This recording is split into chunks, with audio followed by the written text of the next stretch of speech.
Баршаға сәлем. Бүгін біздер кимешегіміздің соңғы 5-ші сабағын өтетін боламыз. Яғни осы жерден бастап осы ананас өрнегін саламыз. Сонымен бұйырса кимешегімізді аяқтаймыз. Осы схема бойынша тоқсаңыздар болады. Түгелдей өрнектің үшеуін толық көрсетпеймін. Мына бірінші өрнекті көрсетемін. Тура соған қарап, кейінгі екеуін қайталайсыздар. Сондықтан да уақытты алмай, тек қана мына бір өрнекті ғана көрсететін боламын. Мынау біздердің тоқып жатқан кимешегіміздің жоғарғы жағы. Мойнын тоқыдық, 5 қатар тоқыдым, және өзімізге қаратамыз да аяқталған жеріне, міндетті түрде жұмысымыздың аяқталған жеріне белгі қоясыздар. Мен тереуіш қыстырып қоямын. Енді осыдан жоғарғы жағы біздерді қызықтырмайды. Осыдан кейінгі қатарларды, белгі қойғаннан кейінгі қатарларды санап өрнек тоқисыздар. Өрнегіміз үшін біздердің мына ұзын-ұзын болып тұрған өрнектеріміз бар ғой, солар міндетті түрде жұп болу керек. Мынау тақ болып қалса, біздің өрнегіміз шықпайды. Сондықтан да жұп болу керек. Соны санайсыздар. Егер сіздерде тақ болып қалған жағдайда, кимешегіміздің мына артқы жағы бар ғой, артқы жағынан мына екі өрнекті біріктіріп бір өрнек шығарасыздар. Оны қалай шығарасыздар? Қазір осы жерден көрсетіп кетейін. Бірақ сіздер міндетті түрде артқы жағынан қойыңыздар, сол кезде білінбей кетеді. Осылай бірінші өрнектен екі бағанша шығарасыздар да, екі бос шалма аласыздар да, екінші өрнекке өтесіздер. Сол жерден екі бағанша тоқисыздар. Арғы қарай өрнегіңізді жалғастырып кетесіздер. Сонда біздің мына екі өрнегіміз бір өрнек болып, келесі қатарды тоққан кезімізде білінбей кетеді. Осыны мына артқы жағынан қайталайсыздар. Енді өрнегіміздің бірінші қатарын көрсетемін. Екеуін қайталап тоқисыздар. Бірінші өрнектен кәдімгідей өрнегімізді өзгерсіз осылай қайталайсыздар. Тек қана өзгеретіні осы мына екі өрнектің ортасына бір бос шалма алып кетіп отырасыздар.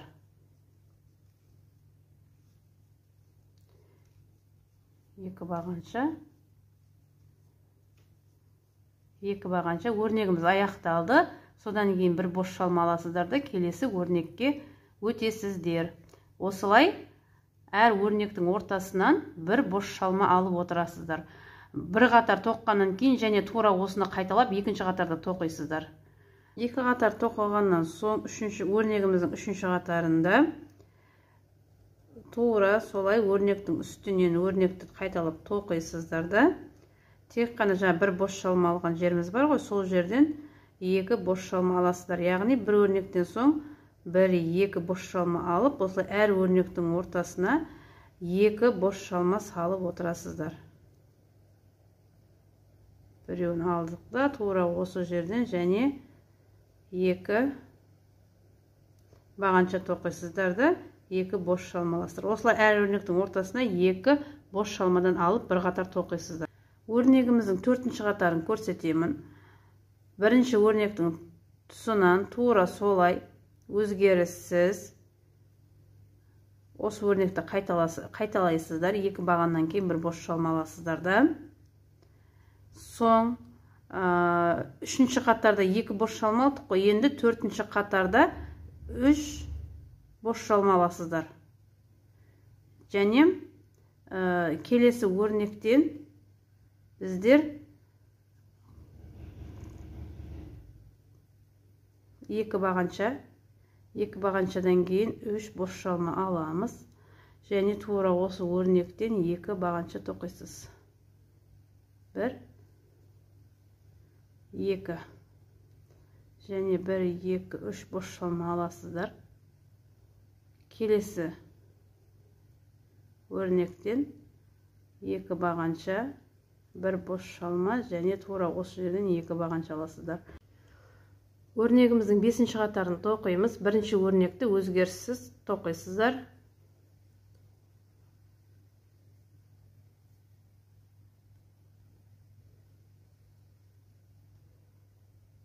Соң үш бос шалма аламыз. Келесі мына үлкен ұяшығы бар өрнегімізден 8 бір шалмалы бағаншадан 8-ін тоқисыздар. 1 2 3 4 5 6 7 8 3 boş шалма аласыздар. Келесі өрнекті өзгеріссіз осылай тоқисыздар. Осылай бір өрнегімізді өзгеріссіз екінші үлкен ұяшығы бар жерден бір шалмалы бағаншадан 8 бағанша тоқып соңына дейін қайталайсыздар. 1 2 3. Енді келесіден 8 бағанша аласыздар осындай. Осыны қатарымыздың соңына дейін қайталаймыз. Келесі 6-шы қатар 1 2 3 boş шалма аламыз. Яғни мына бірінші өрнекті өзгеріссіз тоқисыздар.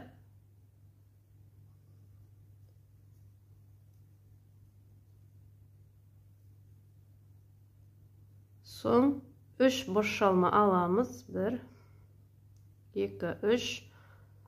Мұнда ананас өрнегіне 8 бағанша алдық қой. Осы 8 бағаншаның әрбірінің жоғарысынан бір бағаншадан тоқимыз. Және 8 бағанша болады. Осылай әр бағаншаның жоғарғы жағынан бір бағанша тоқисыздар. 4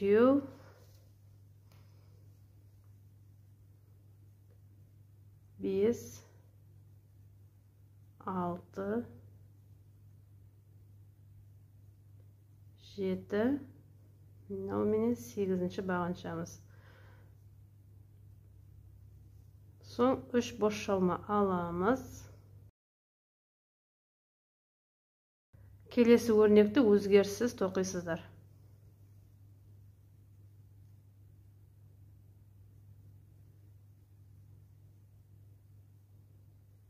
Кейде осылай видео түсіретін кездер қолым қалтырап 2 3 boş шалма аламыз да, келесі осылай әр бағаншаның жоғарысынан 8 бағанша алып тоқисыздар. Осы қатардың соңына дейін ортадағы өрнегіміз өзгеріссіз қалады. Соның екі жағынан 3 boş шалмадан аласыздар да, мұндағы 8 бағаншаның жоғарысынан және бір шалмалы бағаншадан 8-ін тоқисыздар. Келесі қатарда бірінші өрнегімізді өзгеріссіз тоқисыздар. Соң 3 boş шалма аламыз.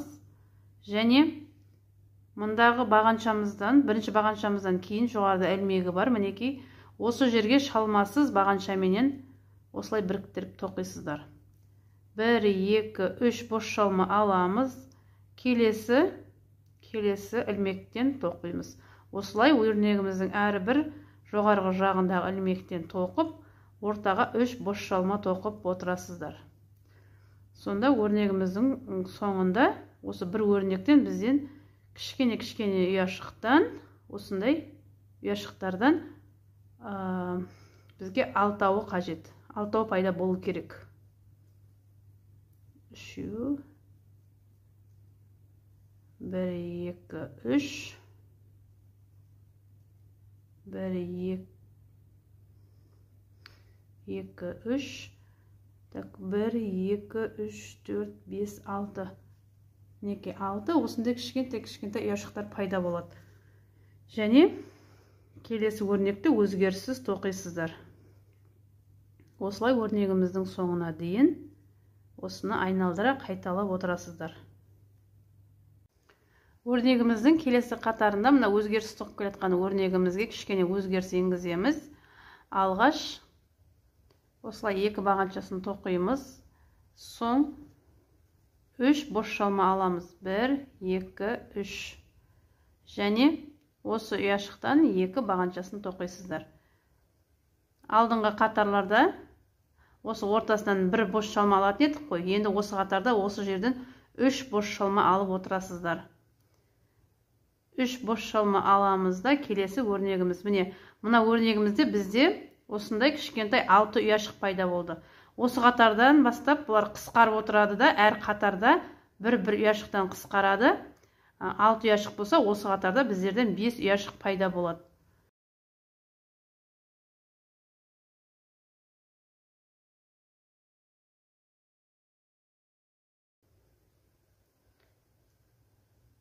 1 2 3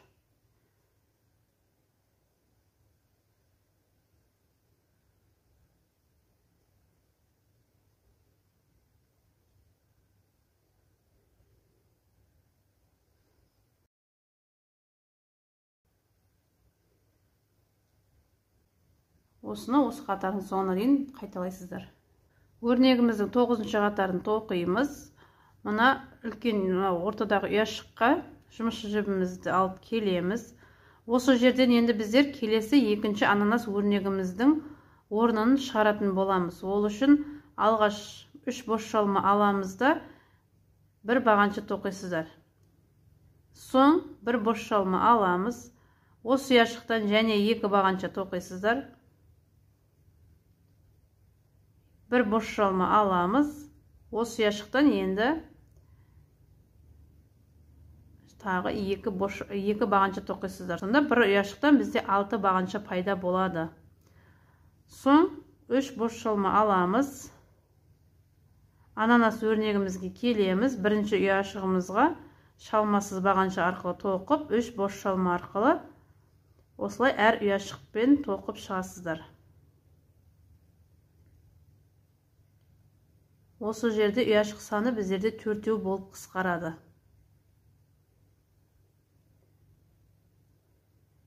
Біреу, 2, 3, 4 болады. Енді 3 бош шалма алып, келесі мына өрнектен және 3 топтама тоқисыздар. 6 бағанша, 2 бағаншадан кейін 1 бош шалма аласыздар. Және 2 бағанша тоқимыз. 1 boş şalma alamız. 3-ші топтамасын тоқисыздар. Осыны қатарымыздың соңына дейін қайталаймыз. Келесі қатарды тоқуымыз үшін мына 2 бағаннан кейін тұрған мына ұяшыққа жұмысшы жіпті алып келеміз. Осы жерден 3 boş шалма аламызды 1 бағанша жанынан тоқисыздар. Соң 1 boş шалма алып, тура осы жерден және 2 бағанша тоқимыз. 1 boş шалма аласыз. Мына келесі екінші ұяшықтан және 4 бағанша тоқимыз. Алғаш 2 бағаншаны тоқисыздар да. 1 boş шалма алып, тура осы жерден және 2 бағанша тоқимыз. Міне. Осылай енді екі жағынан қысқарып келеді да, мынау осылай ананас өрнегіміз жауылады. Енді 3 boş шалма аламыз. Ананас өрнегімізге келеміз. Біздің енді осы қатарда ұяшығымыз 3 болып қысқарады.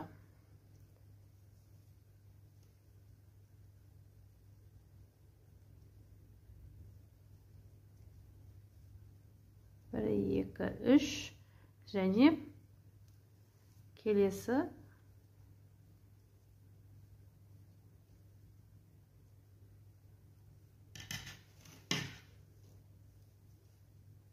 осылай қатардың соңына дейін қайталаймыз. 1 boş шалма аласыздар да, келесі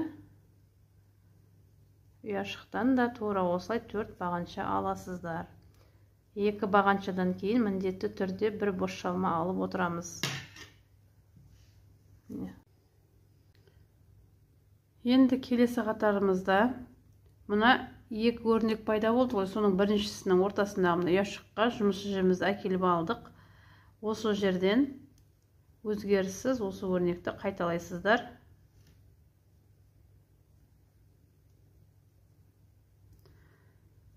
Соң мына жерден 1 boş шалма алған жерімізден 3-уін аласыздар. 3 boş шалма аламыз және келесі мына өрнектен өзгеріссіз осыны қайталаймыз.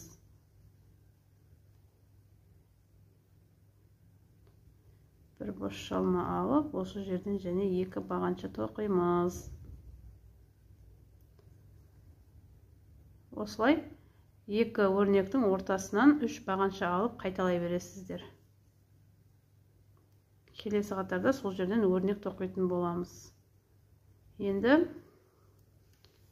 бізде үшеу, мына жердегі 3 ұяшығымыз 2 болып қысқарады.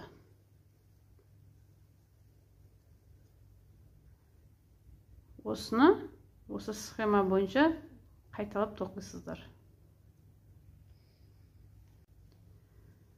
Міне келесі қатарды тоқимыз. Біздерде осындай өрнек пайда болып келе жатыр. Мынау екеуі былай ортаға қарай жиналады. Мына ортадан біздер енді келесі өрнектің бастайтын боламыз. Алғаш осы топтамамызды өзгеріссіз тоқисыздар.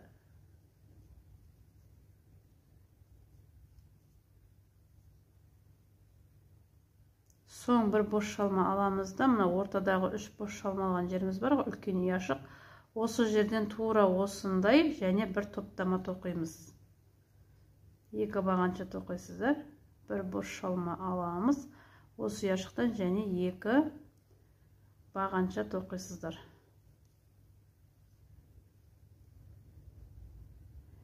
Бір бос шалма аламыз. Келесі мына өрнегімізді өзгеріссіз қайталайсыздар.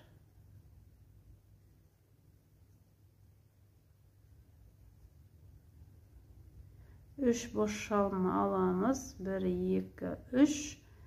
Соң ананас өрнегімізге келеміз.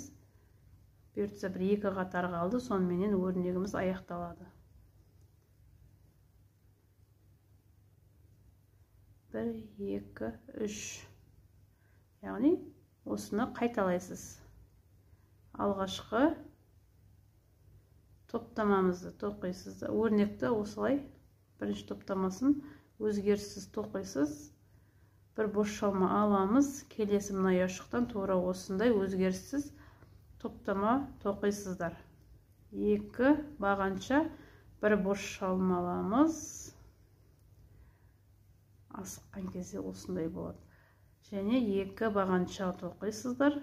Бір бос шалма аламыз. Келесі топтамадан және 4 бағанша тоқимыз. 2 бағаншадан кейін бір бос шалманы ұмытпаймыз.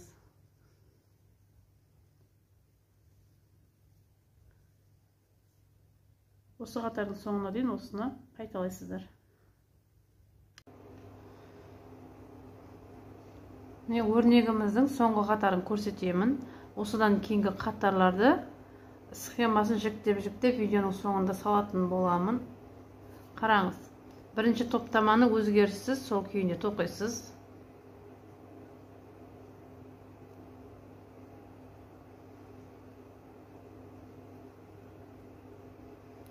Соң 3 бос шалма аласыздар.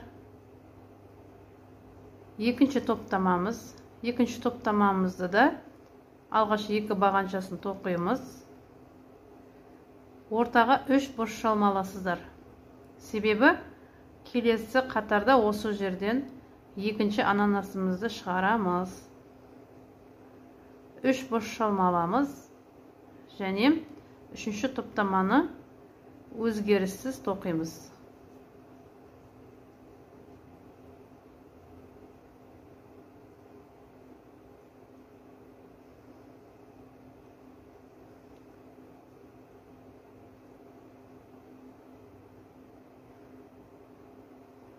Соң 3 бос шалма аласыздар да, мына ортада тұрған бір ұяшық қалды. Осы ұяшыққа шалмасыз бағаншаменен осылай біріктіріп 3 бос шалма аламыз. Енді мына екінші жақтағы осы топтамамызға өтеміз. Және оны өзгеріссіз, бірінші топтамасын өзгеріссіз тоқисыздар. 3 бос шалма аламыз. Ортадағы топтамадан алғаш 2 бағаншасын тоқимыз. Соң 3 бос шалма аламыз. Және тура осы жерден екінші 2 бағаншасын тоқимыз. 1, 2, 3 және үшінші топтамасы. Оны өзгеріссіз тоқимыз.